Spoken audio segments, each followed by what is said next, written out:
The foreseen arcade. Active.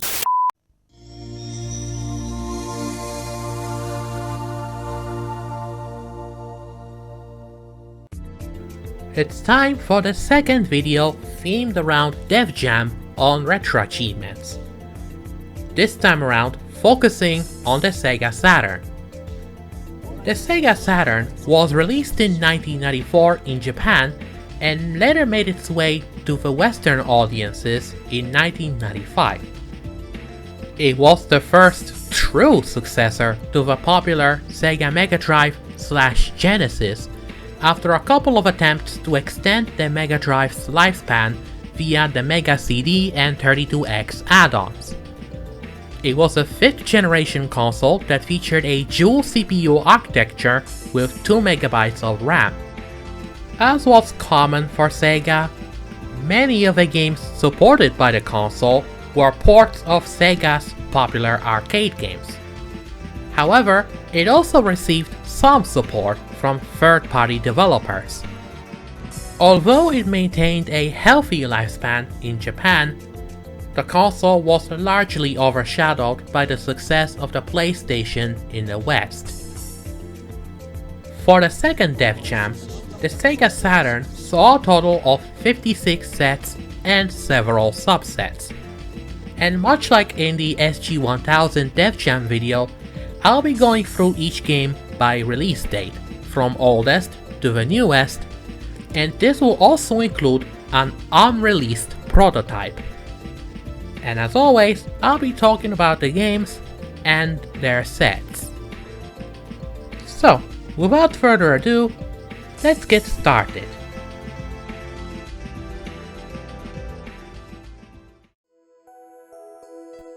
Ah yes, we start off the video by looking at a pinball game.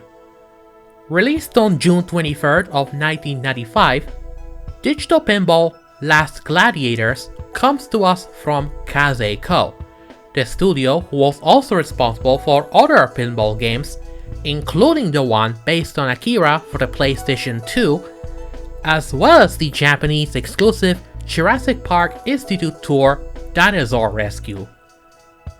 This one contains 4 tables: Gladiators, Knight of the Roses, Dragon Showdown, and Warlock, and each table has approximately 10 rounds and a multi-ball mode. Last Gladiators has 117 achievements worth 1,108 points. I've only just begun this whole video, and we already have the most valuable achievement in all of the Saturn DevJam. Impressive! In order to beat this game, you need to not only reach the high score of 300 million on each table, but also complete the events of said tables as well. Other achievements also include accessing the victor's table and scoring less than 3,000 points on said table, watching the hidden behind the scenes FMV cinematic by launching the game between 8 AM and 11 AM, as well as activating the magnifying glass on any table's instruction manual, among many goals. And remember, if you want to earn any achievement in this game, headbanging is mandatory.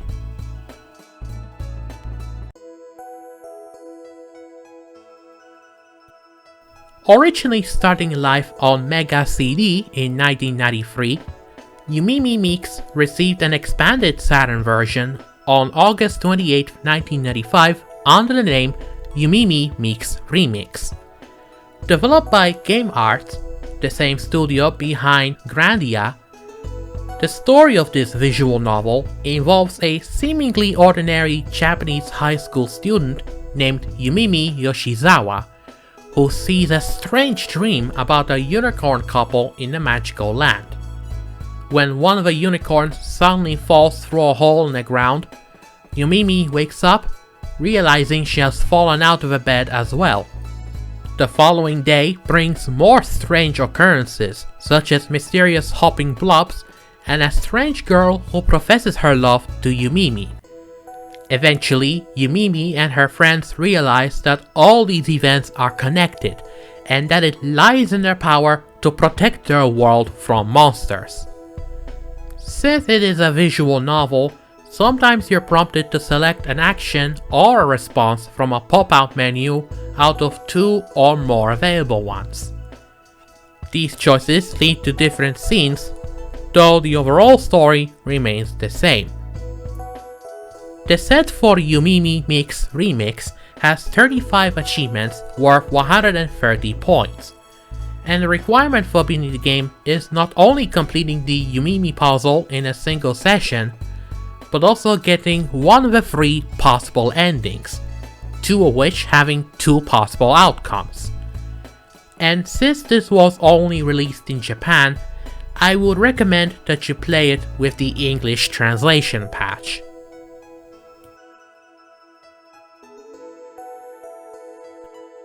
Based on the eponymous manga and anime series, Magic Knight Rayearth was released on 25th of August 1995 and was developed by Sega's AM7 R&D division, aka Overworks.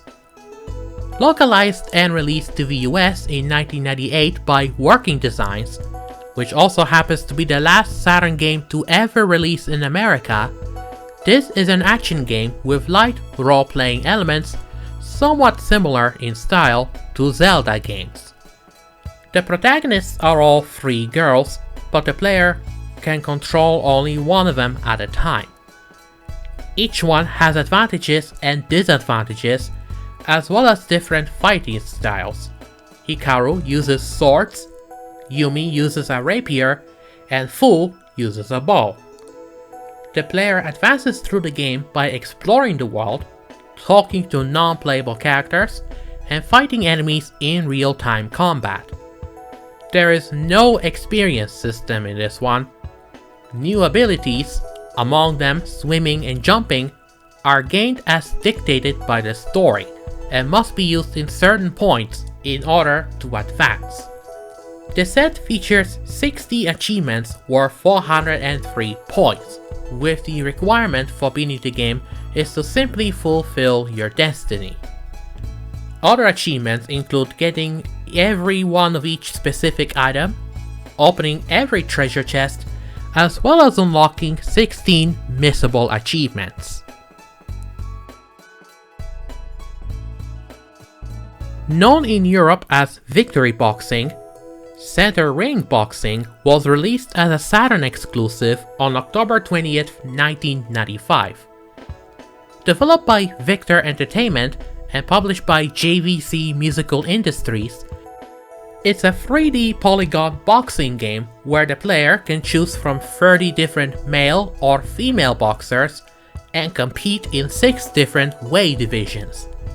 They may also create their own boxer and use them to rise through the ranks to become champion, choosing from one of 5 distinct styles of boxing.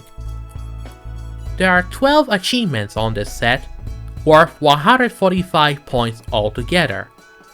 The main goal of this one is simply becoming the champion in the main event mode. But for mastery, not only you'll need to become the undisputed champion in main event mode, but also win a sparring match on hard difficulty, as well as specific ways of winning main event matches.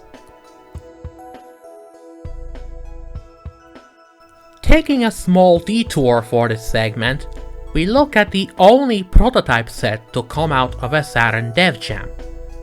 What is essentially a souped-up version of Pengo, Clockwork Knight Puzzle, also known as Pengin Wars, never saw a release back in the day, and the beta build we have here dates back to October 21st, 1995.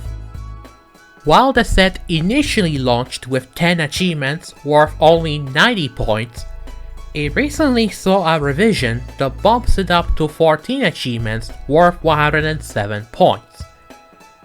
Regardless, you only need to beat all 5 stages for completion. For mastery, you will also need to beat the last boss without using any upgrades, getting a maximum upgrade, obtaining 25 coins without dying, beating the game without losing a life, beating 4 stages with a diamond bonus, as well as the achievement for beating the prototype in 6 minutes.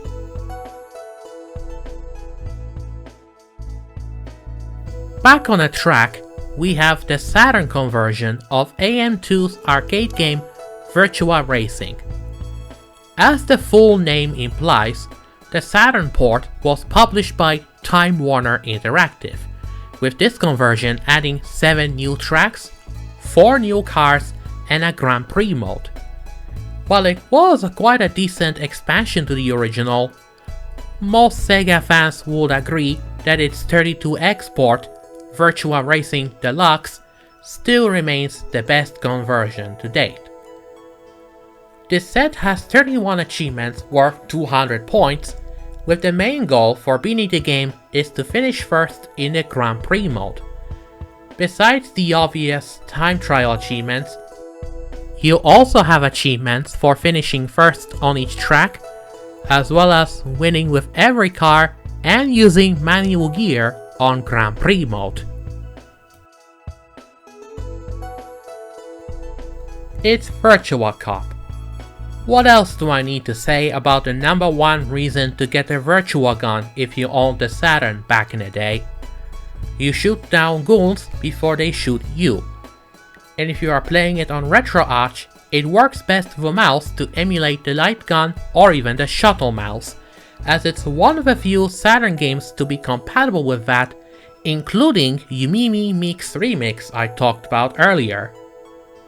With 30 achievements worth 172 points, you just need to finish the game in any way you want in single player, though there are other challenges including beating the secret ranking mode, beating mirror mode, beating Virtua Cop on hard or higher, beating all 8 training missions, and beating the opponents, including yourself, in training versus play.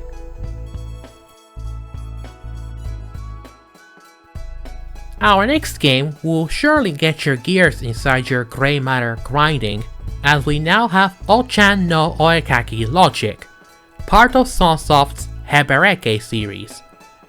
Released on November 17, 1995, you get to solve hundreds of Picross puzzles, while Story Mode features puzzles by the colorful cast from the world of Hebereke.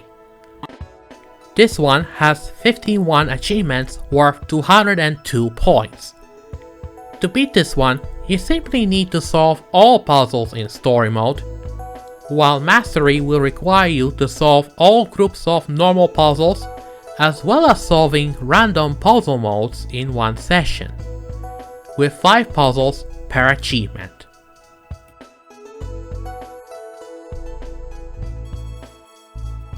Sticking with puzzles and shuttle mouse supported games, we have a jigsaw puzzle featuring ladies wearing swimsuits at a sunny beach. Thankfully, there's nothing dirty about this one to cover up in order for it to be shown on YouTube. Developed by Japan Media Programming and published by Yanoman, Girls in Motion Puzzle Volume 1 Hiyake no Omoi plus Himekuri came out in December 8, 1995. Besides the motion jigsaw puzzles, this game also features a versus mode where you compete with a CPU opponent, as well as the fact you can earn pictures in Himekumi mode on each day of the year. To beat the set, which has 75 achievements worth 377 points, you need to complete all 4 puzzles of each lady in one session, as well as winning a CPU battle with any option. For Mastery, however, you have to play Hikemukumi mode every day of the year. All 366 days in fact, as Leap Day also counts. If you are intending to do this as a daily adventure, make sure to play during Leap Year, which happens once every 4 years. Unless you change the date on the Saturn system clock before restarting the core on RetroAch, of course. The year doesn't appear to matter apparently. While this stylish shoot-em-up can be enjoyed on Evercade as part of the ERM Arcade 1 cartridge, the Evercade family doesn't exactly have an achievement system of some kind. As such, we got a set for In the Hunt as part of a Saturn DevJam, as well as the Arcade DevJam, whose video is something I have planned for the future. Ported to the Saturn on December 15, 1995, In the Hunt is a 2D side-scrolling shooter in which you take control of a small attack submarine and engage in underwater combat. The Dark Anarchy Society's forces threaten to destroy the Earth's most important cities, and only you can get past their defenses and destroy their secret underwater lair. The set for the Saturn port has 17 achievements worth 485 points, with the main completion simply requiring you to beat the game with either ending.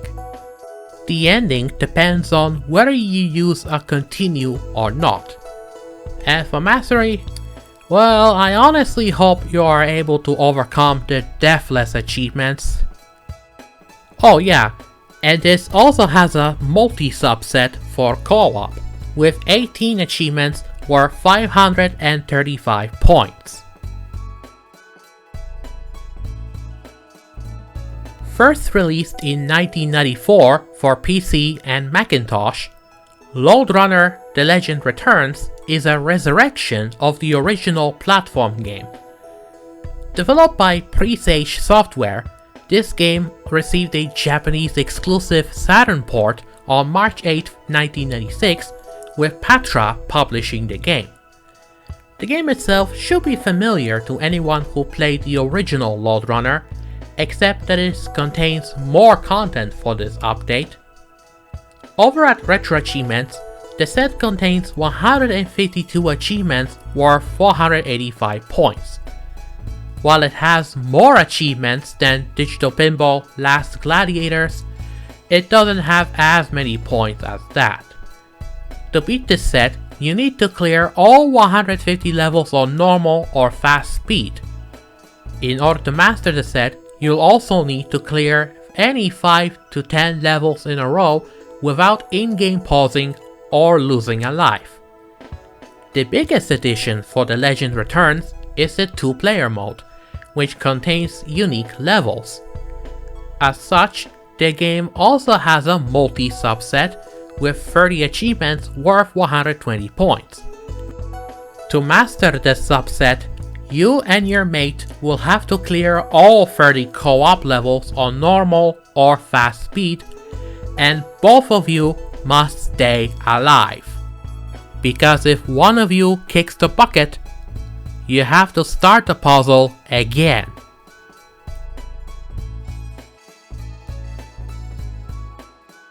Next on the video is Gungriffon: The Eurasian Conflict, released on March 15, 1996. Developed by the same studio who made Yumimi Meek's Remix we saw earlier in the video, you pilot an enormous walking mech to complete missions set all over the world in late 21st century warfare, fighting other mechs, trucks, and helicopters.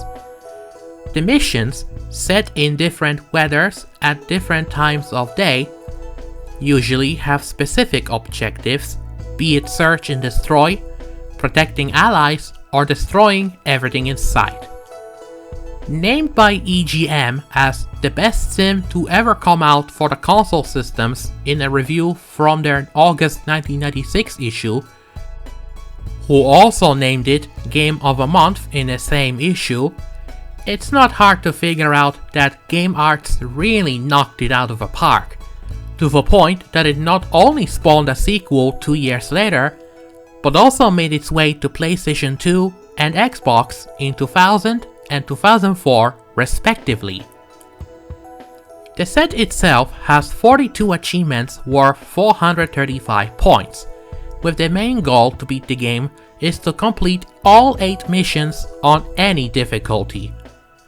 But for a bigger challenge, the mastery will require you to beat the said missions on hard, as well as submitting high scores for missions and get the game's best time for both beginner and expert mode exercises.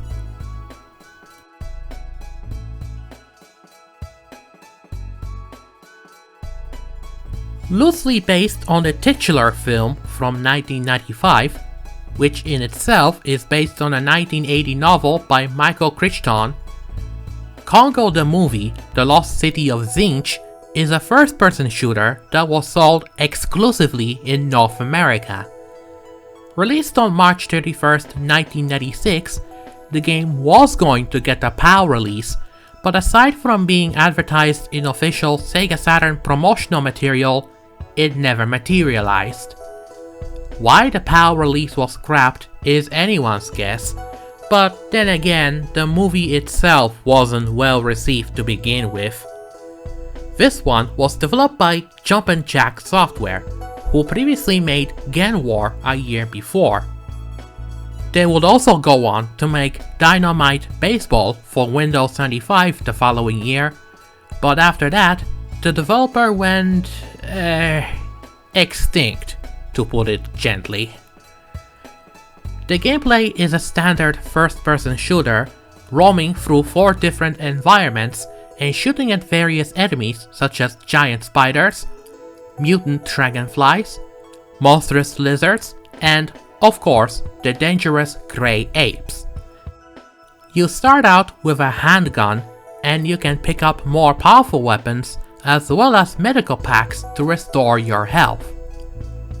While this set has 55 achievements worth 365 points, do not expect this jungle cruise to be a breeze. In order to beat the game, you have to finish all 11 days on normal or higher, as the game ends on day 5 if you're playing on easy mode. And to make the expedition more daunting, the mastery will also require collecting all diamonds on each day, finishing each day with all 3 lives intact, and collecting all weapons, including the phasic laser that uses collected diamonds as ammunition.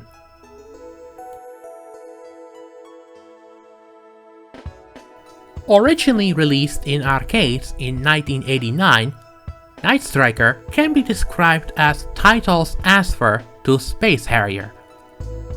In the game, laser optics expert Dr. Linveri Maska and his daughter have been kidnapped by a terrorist group, and Dick Dagras, head of a special service agency, is mobilizing a group of elite soldiers experienced in the use of special armored flying cars in order to rescue Dr. Maska and destroy this terrorist group. The game was first ported to the Mega CD in 1993 by iSystem Tokyo, complete with remixed CD audio.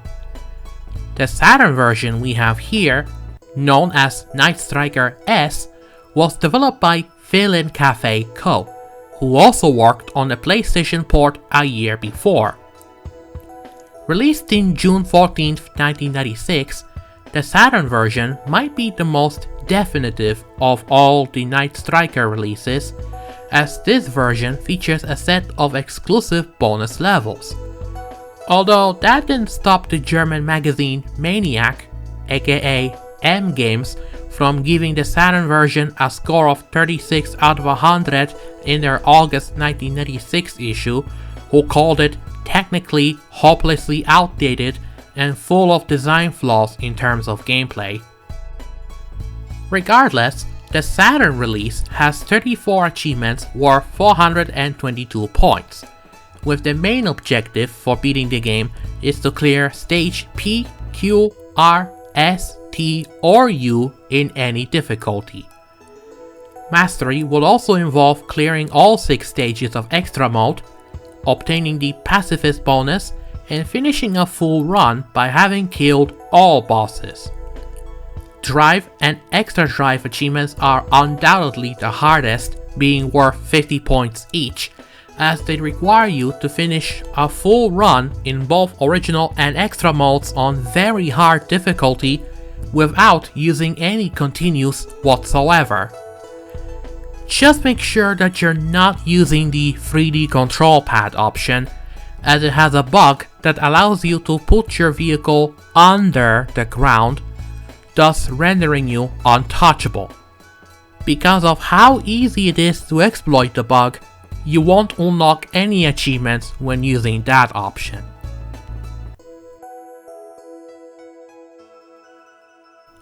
Worms.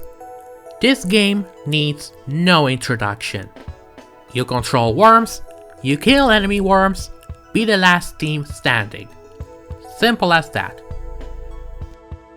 The Saturn version came out on June 27, 1996, and it's always nice to see more worm sets on RA. In fact, I actually made a segment for the PlayStation version as part of my first Retro Achievements wishlist video, and we're still waiting for Team 17 to finally bring a trophy support for their PlayStation 4 and 5 releases of their PlayStation 1 Worms games.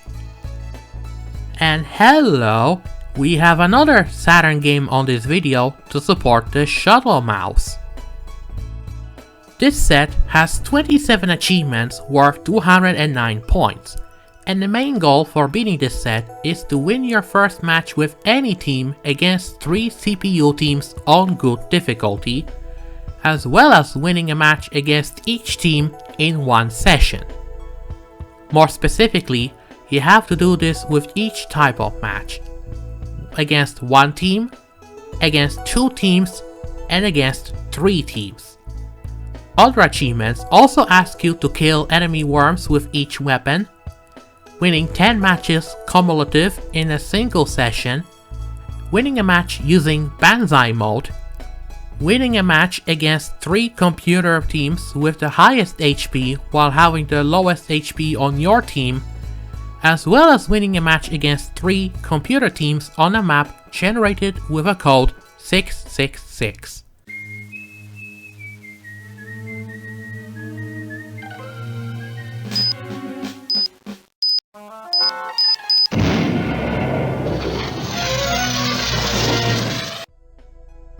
Developed by AM2 and released on July 26 of 1996, Virtua Fighter Kids is basically a modified version of Virtua Fighter 2, where the main cast is portrayed as kids with traditional anime huge heads and short arms and legs.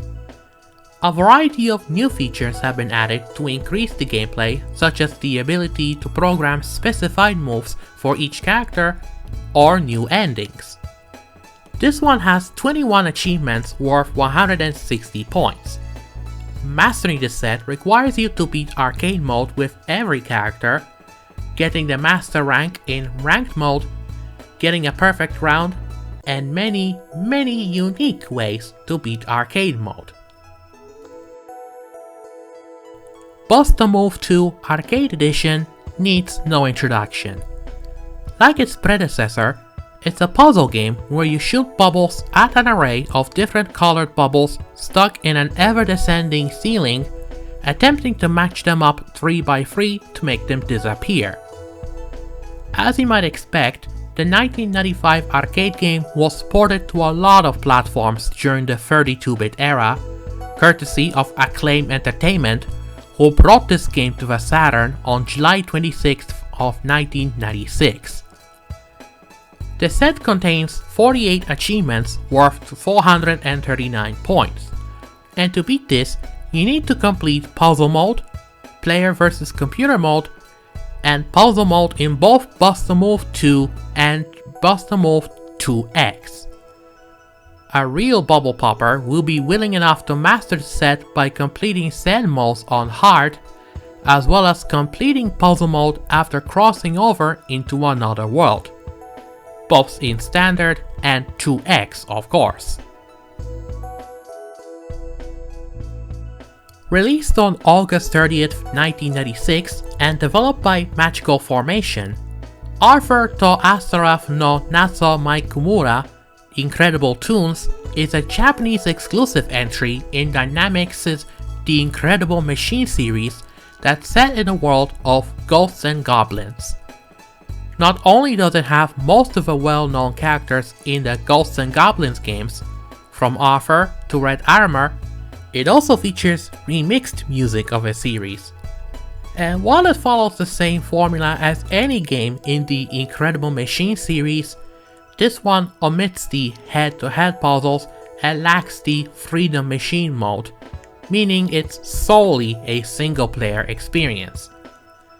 This set contains 20 achievements worth 125 points, and mastering it will simply ask you to clear all 100 puzzles, with 5 puzzles per achievement. It's straightforward, but you'll be needing to put your grey matter to work if you want to solve all these physics puzzles.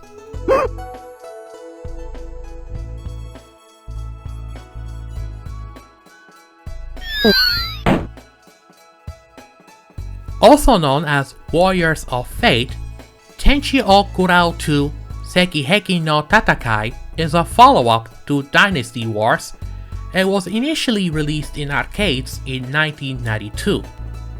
This 2D side-scrolling beat-em-up was given a home release for the Saturn on September 6th of 1996.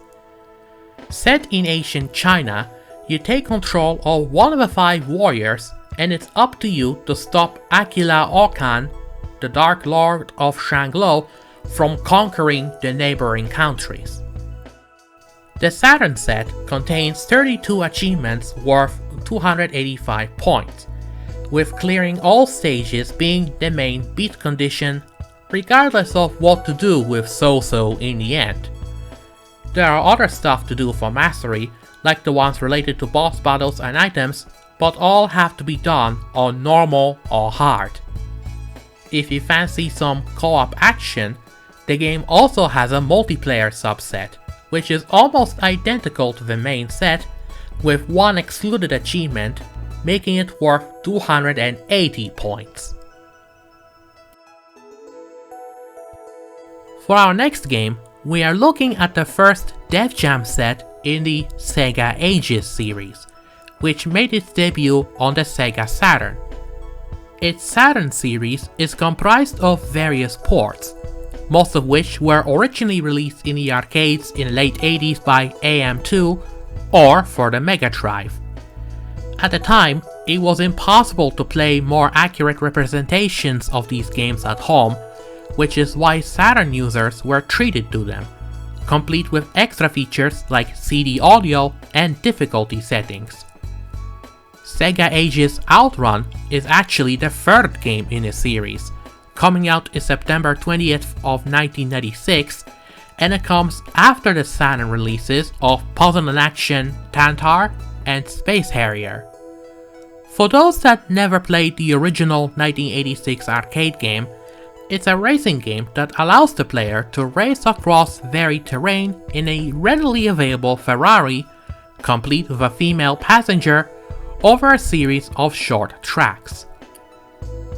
The set contains 19 achievements worth 295 points, with the main beat condition requiring you to clear the game at either the Vineyard, Death Valley, Desolation Hill, Autobahn, or Lakeside. Other challenges include beating the game with the enemy level and time limit set to hardest while using manual transition, and maintaining a speed of 293 km per hour or faster for 5 seconds on stage 3 or later. Our next game on the DevJam is Kido Senshi Gundam Gaiden 1 Senritsu no Blue, released on September 20th, 1996. Known as Mobile Suit Gundam Side Story 1 Blue Fear via English translation, and developed by Bandai Entertainment Company, it's a first-person action shooting game that's relatively unique among Gundam games, as it tells an original story not adapted from any other form of media, and is the first in a 3-part trilogy. The game is divided into 5 missions, each of which has specific objectives, such as destroying a particular target or defending a specific structure or character. The story is told through radio communications during gameplay, and objectives may change as the mission progresses. There are no branching story paths or loadout customization. though the player is ranked at the end on each mission, which has an effect on the overall ending. The set for this one has 15 achievements worth 150 points, and you just need to clear all 5 missions to beat this one. For mastery, you will also need to clear said missions on hard mode, as well as getting an A rank on each mission.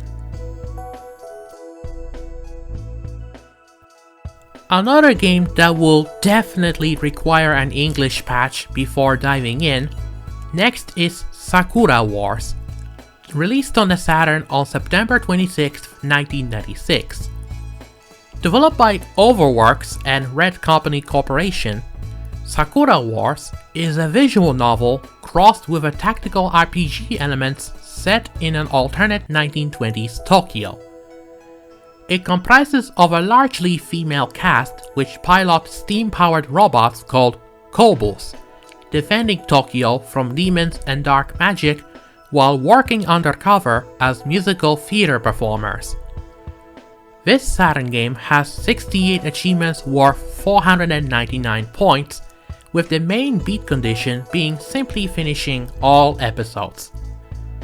But beware, there are 51 missable achievements in it, so you will want to be very thorough before you finish each episode. The second SEGA Ages title to come out of a DevJam is Afterburner II, first released in arcades in 1987. While the gameplay is mostly identical to its predecessor, it comes with extra levels, a few new enemies, a few touches at the soundtrack, and more disposable missiles. The biggest addition is the ability to slow down or speed up manually. The SEGA Ages release of Afterburner II is the second game to come out on September 27th of 1996, which is on the same day as Sakura Wars. This one has 15 achievements worth 250 points, with the beat condition requiring you to complete your mission by landing on stage 23. Other challenges include completing your mission without continues and on the highest difficulty, destroying a total number of enemies with missiles and guns, completing specific stages with weapon restrictions, and defeating 30 enemies in a single wave. The third game to come out on the same day, next up is Three Dirty Dwarves, developed by Appaloosa Interactive. It's a side-scrolling action game with a rather interesting, if a bit silly, plot. Genetically altered super kids playing Dungeons and Dragons open a portal that allows their alter egos, the Three Dirty Dwarves, to enter our world and try to rescue them from their evil army-based captivity. Once the dwarves arrive, they ransack the local armory, aka a sporting goods store, for weapons and set off to rescue the kids. The portal also lets in a number of fantasy bad guys too, and they must be squashed on the way. And yeah, it's an utterly silly premise even for the SEGA Saturn. The main game mechanics allow the player to switch between each dwarf and uses its special attack, like using baseball bats and baseballs, bowling pins and bowling balls, and a shotgun. Additionally, there is also the Dwarf Morph attack, where the dwarves act as one. The set has 47 achievements worth 535 points, with the beat condition simply requiring you to beat all 15 stages on normal or higher. You will need to play a lot more dirty in order to get the mastery though. One more Saturn game for September 27th of 1996, we now look at Gauss Panic SS, developed by Kaneko and published by Mainichi Communications, aka Mycom. It's the first console release in the Gauss Panic series, which is a Quix clone notorious for female nudity as a selling point. That being said, there is no nudity in the Saturn release, thankfully. This set has 38 achievements worth 303 points, and all you need to do to beat this one is to complete all stages.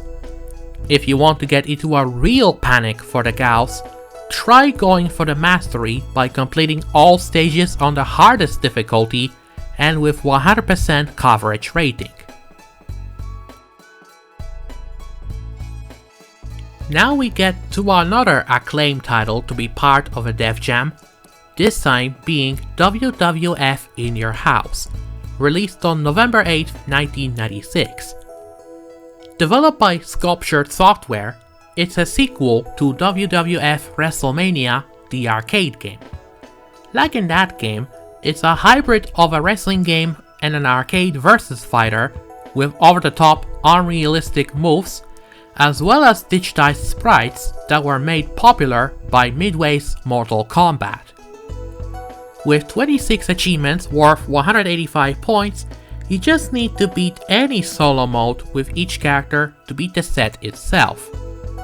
For the mastery to be on a house, you will need to bust this game wide open by beating championships on hard mode and use every character's super pins.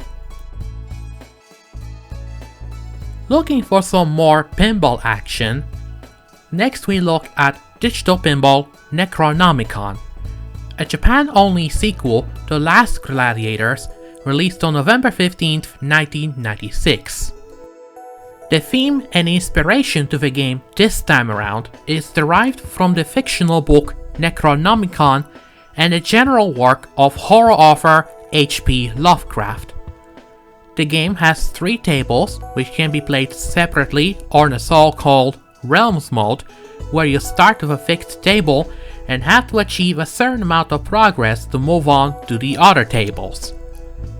This set has 64 achievements worth 892 points, which is just as massive as its precursor, with the main goal this time for beating the game is to complete Realms mode.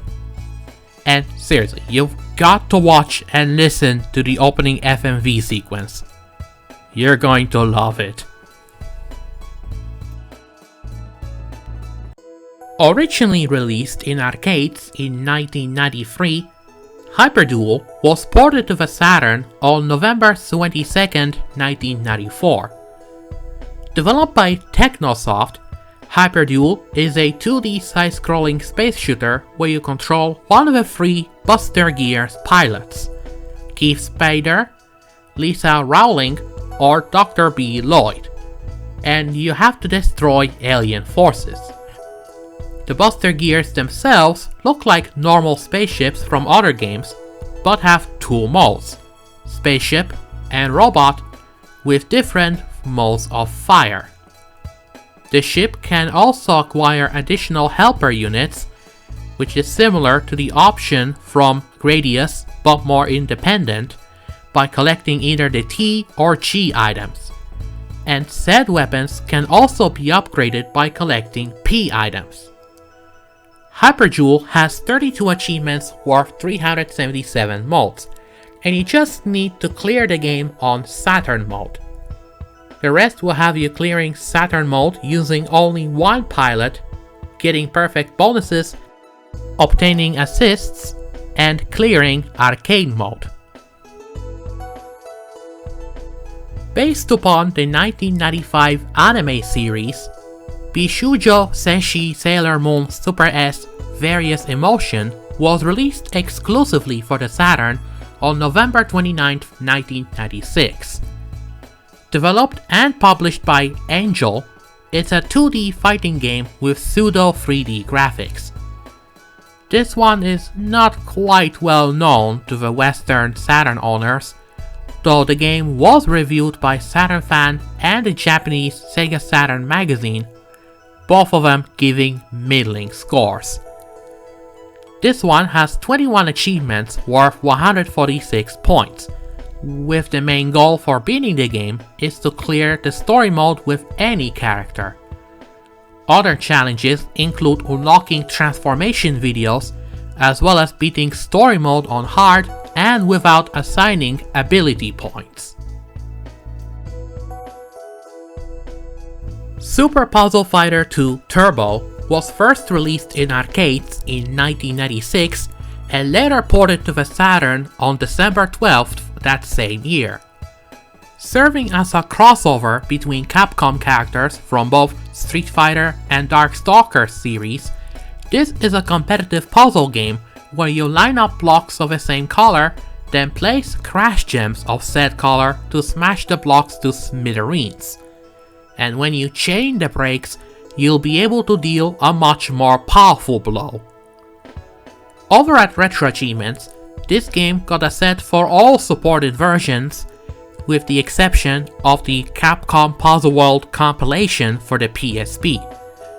The Saturn version has 28 achievements worth 425 points, and although not as valuable of a set compared to the other versions, it's still quite a challenge nonetheless, as beating the set requires you to clear arcade mode with every character except the unlockable ones on normal or higher difficulty, as well as their puzzles in street puzzle mode.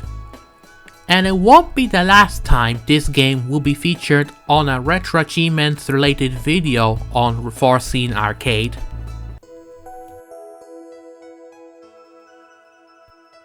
Released on December 6, 1996, 3 months after Blue Fear, we now go to the next game in the Mobile Suit Gundam side story trilogy.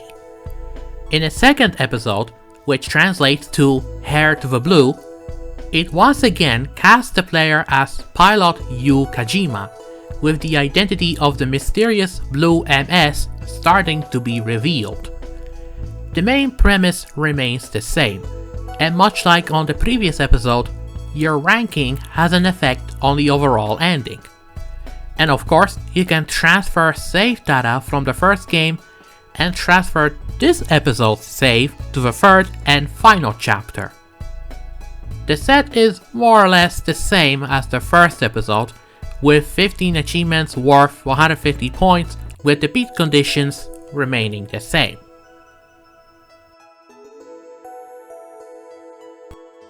Released on September 20th, 1996, next we have Ultraman Hikari no Kyojin Densetsu, developed by Sims, aka Sanritsu, and published by Bandai. This is also the same studio that developed Tom and Jerry the movie for both Master System and Game Gear. Translated to English as Ultraman Legendary Giant of Light, this is a 2D fighting game that features a cast of Ultra heroes and kaiju monsters from the Ultraman TV series, complete with the pre-rendered character graphics in fully 3D environments. This one has 14 achievements worth 145 points. And to beat this game, you simply need to complete Ultra mode with every Ultra hero, though there are also Ultra challenges that involve beating Ultra mode on hard and without losing a fight, defeating your opponent without taking damage, and some achievements that require you to play as one of the kaiju monsters. Chiming in the new year for Saturn DevJam sets, next is Cleopatra Fortune. Developed by Natsume, this falling block puzzle game with a cutesy anime Egyptian theme first came out in arcades in 1996. The version we have here is the Saturn port, which came out on February 14, 1997 and published by Taito Corporation. This is the same Saturn version that was given a re-release for modern platforms by City Connection as part of the S-Tribute series. Groups of stones and gems of different shapes fall from the top of a well.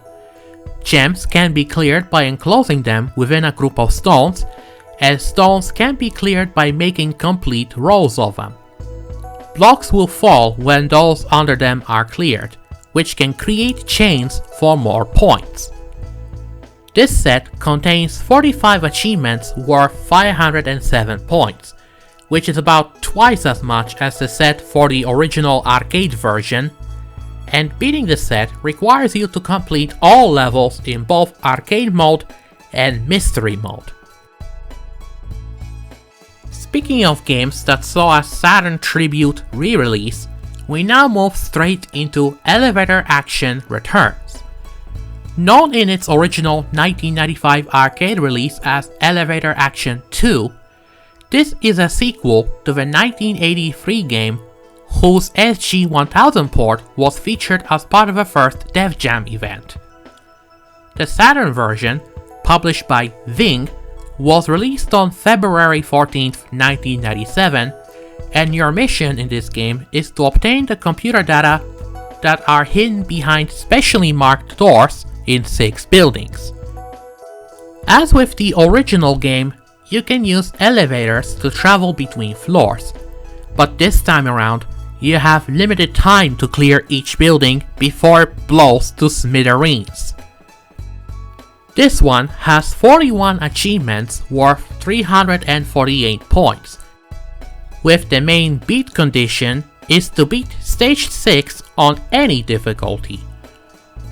Other challenges include finishing the game on normal or hard without continues as each of the 4 characters, earning 1,000,000 points, and even beating all 4 levels on the original Elevator Action arcade game. 3 months after Hair to the Blue, we now get to our final chapter of the side story trilogy known as The Condemned, released on March 7, 1997. In this conclusion, 2 machines remain with the experimental exam system, designed to mechanize the abilities of new types and allow human pilots to have the same capabilities. One has been stolen purportedly by the pilot of the mysterious Blue MS, F. Reed, while the other has been assigned to you. The set for this one remains the same, but this time around we get 2 additional achievements focused on the simulator battles, thus bringing the set to 17 achievements worth 280 points. Yet another game to get an S-Tribute re-release courtesy of City Connection. Next is Advanced VG. Developed by Giga, a development team of Technical Group Laboratory, this is a fighting game with an all-female cast where the strongest young women in the country hold a tournament, which is sponsored by various restaurant chains, which in turn ask the competing girls to pose as waitresses working in said restaurants for promotional purposes. Advanced VG originally came out for the PC Engine add-on in 1994, which was followed by the stripped down, no pun intended, Super Famicom version the following year. The Saturn version, released on March 14, 1997, is based on the PC Engine CD version, meaning it does retain the story mode and all the naughty elements. With 52 achievements worth 415 points, beating the game requires you to complete the story mode as well as reaching each of the characters' ending on normal mode, though there are also some challenging achievements for normal mode, like scoring 500k or more with 1 credit and reaching any ending without losing a round to any opponent. Our next game on the Saturn DevJam is Scud the Disposable Assassin, based on the titular book by Rob Schrab. Developed by Cyrox Developments, later known as Climax London, this is another Saturn game that was released exclusively in the United States on March 20th, 1997. The game can be played with either a controller or the Virtua gun, or any other compatible light gun really. With a controller, the game is a side-scrolling shoot-'em-up, but with a light gun, it becomes a first-person shooter. You can play with any combination of controllers and guns, But since Scott himself uses 2 guns, the game is essentially meant to be played with 2 light guns. Much like in the comic, Scuds are designed to self-destruct after they have destroyed their target. Scud has become aware of this fact and instead only injures his target enough to not self-destruct. But being a robot, Scud has no money and must turn to freelance jobs to pay for his original target's life support. This set has 51 achievements worth 575 points, and to beat the game, you need to clear all stages, but you need to do so twice, once on the D-pad and then with a light gun, or vice versa. Returning to the world of fighting games, we now look at Cyberbot's Full Metal Madness, first released in arcades in 1995. Ported to the Saturn on March 28, 1997, it's a sci-fi 101 fighting game in which several characters converge in a waste of a far future and must fight each other for their own personal reasons aboard giant battle mechs. This set has 25 achievements worth 184 points, with the condition to beat the game is to clear each character's story. Other achievements include completing any story using one specific mech only, as well as completing any story on maximum difficulty. Originally released in 1996 for the PlayStation, our next game is Mortal Kombat Trilogy, coming to us from GT Interactive on March 11, 1997. Ported to the Saturn by Point of View, it features all the characters from the original trilogy, which can also allow you to play combinations of fighters that otherwise isn't possible, like pitting the old and new versions of Liu Kang against each other, just to give us an example. Out of all the games featured on the Saturn DevJam, Mortal Kombat Trilogy comes with a whopping 170 achievements, worth a total of 930 points. Although Digital Pinball Last Gladiators remains the valuable achievement set on the DevJam, it's still quite a lot. And to beat this game, you need to reach the ending of 32 characters via any tower.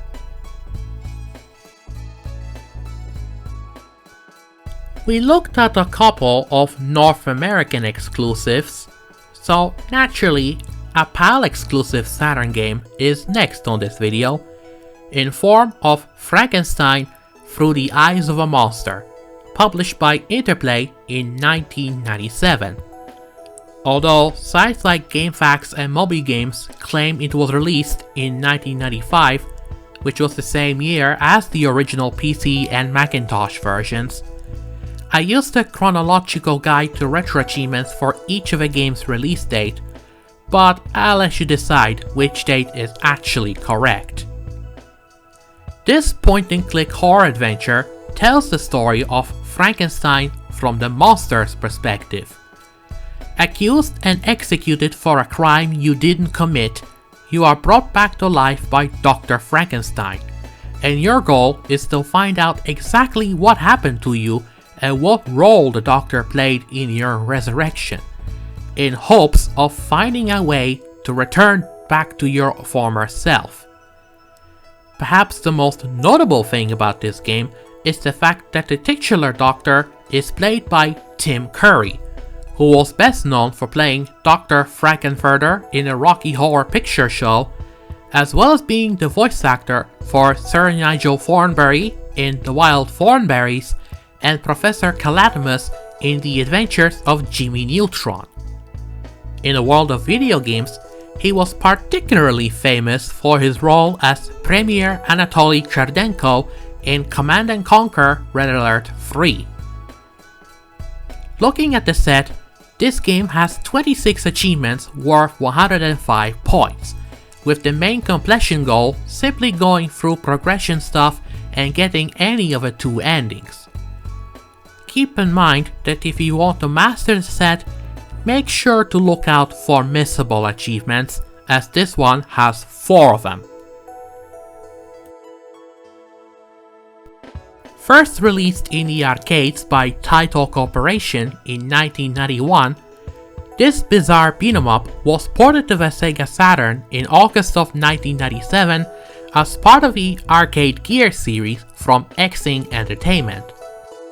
This conversion of Puli Rula is the first in the 4-volume series, with the other games in order of release being Gun Frontier, Wonder Free, and Image Fight and X Multiply.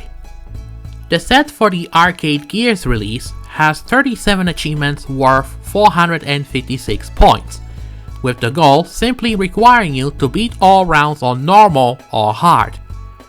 While it does have a multiplayer set for cooperative play, Puli Rula is the only game from the Saturn DevJam to feature a bonus set, which it asks you to beat every round as both Zack and Mel without getting harmed, without continues, healing, dying, restocking, or using magic on hard. The bonus subset is worth 1020 points, while the multi-subset is worth 340 points. Next up on the video is Goiken Muyo, Anarchy in the Nippon, a 3D fighting game from Media Muse and KSS. This 1997 game plays similarly to Virtua Fighter, meaning that there are no fireballs or other special attacks of that kind. But unlike Virtua Fighter, there's no jump button even if there's the possibility to jump over opponents for additional damage when they're on the ground. Also, a sidestep dodge through the L and R buttons can be done, showing that the game also uses a 3D gameplay. This set has 22 achievements worth 445 points, with the win condition being simply beating arcade mode with any character. Mastering this Anarchy in the Nippon will require you to beat arcade mode with all characters, getting 15 wins on survival mode, getting 30 OKs in training without pausing after the first OK, getting a perfect round in arcade mode, getting a combo of 5 or more in training, and beating the 4 professional Virtua Fighter 2 players in their spatial mode. Released on October 9, 1997, Asuka 120% Limited Burning Fest Limited is the only game in a series of all-girl fighting games to come out for the SEGA Saturn. The girls of Ryoran School for Young Women made their debut on Japanese PCs like FM Towns and Sharp 68000 before making their way to consoles, with the final game in the series coming out in 1999 as a Windows exclusive. This one features 65 achievements worth 705 points, with the main goal to beat the game is to simply complete story mode with any character on difficulty 2 or 3. Also, make sure you get the provided save files in the game's forum topic that have Tetsuko and Genichiro unlocked from the get-go, as unlocking them would mean you have to play for 10 to 20 hours otherwise. Just wanted to get this out of the way to avoid any unnecessary grinding. Developed and published by Soft Office in 1997, our next game to look at is a tile-matching puzzle game, Pastel Muses. The game is essentially similar to Puzzle Bubble, but the difference here is that you not only control the aim, but also how hard you shoot the ball. And when you make the balls disappear, the remaining balls fall further down the slope using somewhat good physics. The set features 29 achievements worth 200 points, with the beat condition requiring you to beat the game with either Pukramaru or Panako. Other challenges include beating the game on bitter difficulty, completing 15 challenge levels, clearing 50 timed stages, earning up to 300k points, and making a chain of 5. The true sequel to the Q-em-up, Cotton 2 Magical Night Dreams is yet another game to get a modern release as part of City Connection's S-Tribute series. What we have in the sequel includes new spells, different elemental weapons, and a new energy bar that allows you to take a few hits before going down. This is also the first time Cotton's rival, Apply, becomes playable for 2-player co-op. The main set has 46 achievements worth 491 points, with the main goal being completion on every stage on any difficulty and completing the game as either Cotton or Apply, as long as the other settings are set to default. And if you want a friend to tag along, the game also has a multiplayer subset that has 34 achievements worth 290 points. Next up is a follow-up to Saturn Bomberman, this time in form of an arena fighter. This one uses an isometric perspective in a 3D polygon environment, where up to 4 players of the Bomberman universe can fight each other in battles, either controlled by the computer or a human companion. The set has 35 achievements worth 291 points, and you just need to clear story mode as any character in any difficulty, with some additional challenges like finishing 50 rounds of survival mode with a handicap of 1 star or less, reaching victory streaks in battle mode in any difficulty, and unlocking secret costumes for Mami and Luisia. I imagine mastering the set will be a real blast. More or less. As the final game to be developed by Atlus's Osaka Development Office, commonly called Atlus Kansai, our next game on the video is Princess Crown, an action platform RPG that's somewhat reminiscent to a third game in the Ys series. You'll take on the role of a 13-year-old princess, Gradiel, who has to save the land of Valendria from the demonic forces that threaten the country. Although this game was never released outside of Japan in any form whatsoever, Princess Crown later saw a handheld release for the PSP in 2005, while the digital re-release for the PlayStation 4 came out in 2020. The set has 83 achievements worth 580 points, and this one has quite a lot of missable achievements. And although 25 missable ones are not as many compared to Sakura Wars, this is still something worth noting if you're aiming for the mastery. Our next title is Ninpen Manmaru, a 3D platformer from Tamtam and Enix Corporation. Based on the anime and manga, known internationally as Manmaru the Ninja Penguin, you take control of the eponymous penguin who has been sent by his master to train on his own and hone his ninja skills, while his rivals will do everything they can to thwart him. This one has 49 achievements worth 344 points, and besides beating all stages and boss battles, you will also need to deal with speedrun achievements, collecting every coin in all areas before the boss in stage 1 without returning to the main menu, and completing all stages without losing a life. Here's a strange one for you. While there was no shortage of video game adaptations of Mattel's popular card game Uno, the Japanese exclusive Uno DX, developed by Mitsui & Company, takes the cake for being the most off-the-wall adaptation yet, as this one featured an actual story mode, complete with voice acting and optional matches. And even crazier was the fact that Uno DX was not only ported to the PlayStation, but also received a sequel for the PlayStation 2 as part of a Super Light 2000 series in 2004. The set has 66 achievements worth 281 points, and while we get stuff related to free match and team match, the main goal is to beat the game's story mode, which is 6 chapters long. This is another recognizable game on the SEGA Saturn.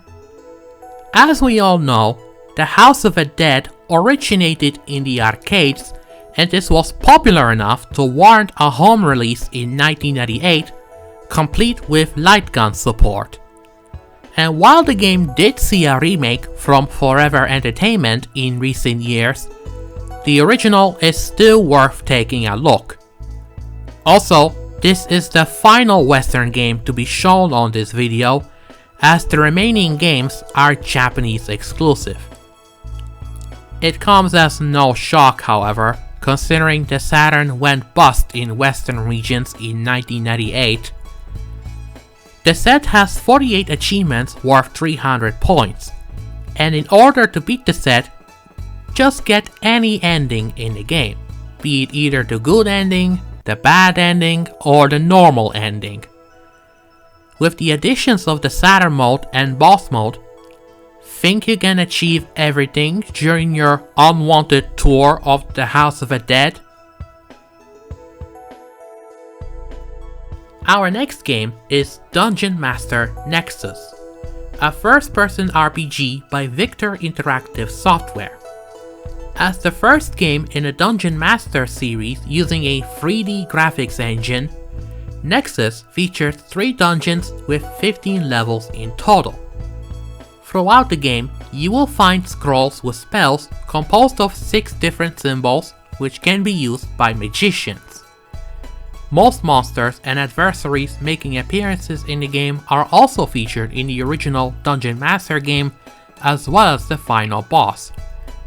The dungeon structure has been conserved, as well as some of the puzzles to be solved.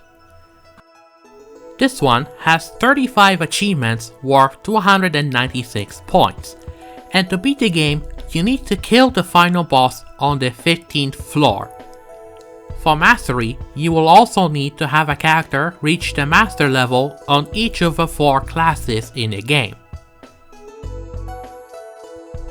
Our next game here is the second visual novel as part of a DevJam, in form of Shoujo Kakumei Utena Itsuka Kakumei Sageru Monogatari. And much like Yumimi Mix Remix, the game is entirely in Japanese, so it's pretty much necessary that you should play it with the English patch. Based on the Revolutionary Girl Utena anime, this game lets you experience surreal school life at Otori Academy. Instead of having you take control of one of the show's characters, the game instead has a protagonist that is a brand new character meeting the cast for the first time. You can make alliances and enemies as you interact with characters and settle in. The story branches based on how characters feel about the protagonist, with 9 possible endings and an enormous number of branching story paths. This one has 116 achievements worth 219 points, and since this is a visual novel, beating the game simply requires you to get any of the 10 possible endings.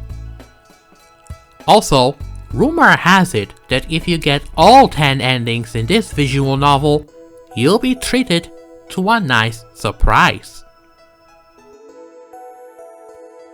As we are nearing the end of the video, there's one more Sega Ages title to come out of a Saturn DevJam, in form of Galaxy Force 2.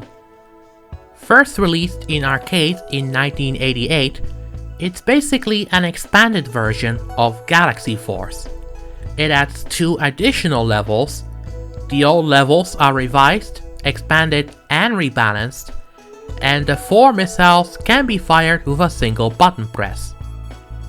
The Sega Ages port was handled by Appaloosa Interactive, the same company behind 3 Dirty Dwarves I mentioned earlier in the video. Appaloosa Interactive was best known to Sega fans for the Echo the Dolphin series.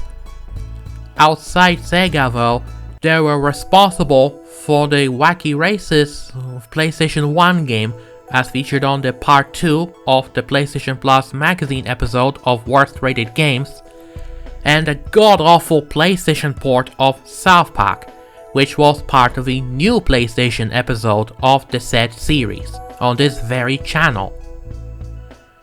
This one has 17 achievements worth 168 points, with the main win condition requiring you to clear all 6 missions. Other tasks include clearing scenes A to E without losing your shields, acquiring power missiles, storing at least 600 bonus energy, and scoring at least 2 million points. Made by the same company as Cotton 2, we now look at one more game to wind up getting a Saturn tribute re-release by City Connection for modern platforms. Released in 1998, Guardian Force is a shoot-'em-up where the player controls a tank that can fire in 8 directions.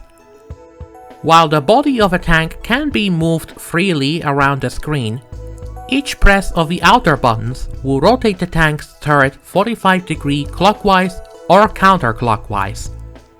It may not be as charming as Cotton 2, but it's still a solid shoot-'em-up. This set contains 26 achievements worth 320 points, with the win condition asking you to clear the game with either the good ending or the bad ending. And of course, there are deathless achievements, level up achievements involving pink diamonds, clearing the game on normal and on very hard, as well as clearing the game within a single credit. First released on a PlayStation in 1995, this Japanese RPG from Konami was far better known on Sony's little grey bagel toaster that we all know and love. But most of you probably wouldn't be aware of the fact that this game also saw a Saturn release in September of 1998. And the reason why this version isn't as well known as the original PlayStation release was that, much like the PC port that came out in March of that year, the Saturn port never saw a Western release. While PC owners will be treated to HD remasters of this game and its sequel in 2025, the original Suikoden's Saturn conversion remains a Japanese exclusive. The set has 108 achievements worth 810 points, with 17 missable achievements to keep an eye out for. And since this is a JRPG I'm talking about, this will require a lot of time to invest into its mastery, as well as being able to speak in fluent Japanese. Unless you mastered the PlayStation version first, anyway. And for our final set for the Saturn DevJam, we wrap up with a Japanese exclusive compilation of Capcom's arcade beat-em-ups based on the Dungeons & Dragons tabletop game series, Tower of Doom and Shadow over Mystara. This one was released in 1999, which meant that the Saturn was still getting games in Japan. After all, the last game for the Saturn in North America was Magic Knight Rayearth, which we talked about earlier in this video, while the final PAL release was in form of Deep Fear, which recently got a set, and both of these were released a year prior. And in case any of you were wondering, the final Saturn game in Japan was Final Fight Revenge, which was ported to the console in 2000. Being a rather late release, I can imagine it demands a big price tag on the second-hand market or sites like eBay, but thankfully, both games got enhanced re-releases on Steam, PlayStation Network, and Xbox Live Arcade in form of Dungeons & Dragons Chronicles of Mysteria, with the latter version in particular being backward compatible with Xbox One and Series X and S consoles. While the set covers the entire collection, the games themselves are contained in their own specific discs. Disc 1 contains Tower of Doom, while Disc 2 has Shadow over Mystara. Altogether, it brings us a total of 71 achievements worth 448 points. And when you're done with a mastery of the base set, there's also a multiplayer subset if you want to do some cooperative play. And that pretty much ends the Saturn DevJam. This one was a video I've been struggling to find the time to finish, given the other topics I wanted to cover, as well as the worst rated games episodes, but I honestly wanted to put as much effort into sampling every game from this DevJam like I did in the SG-1000 video.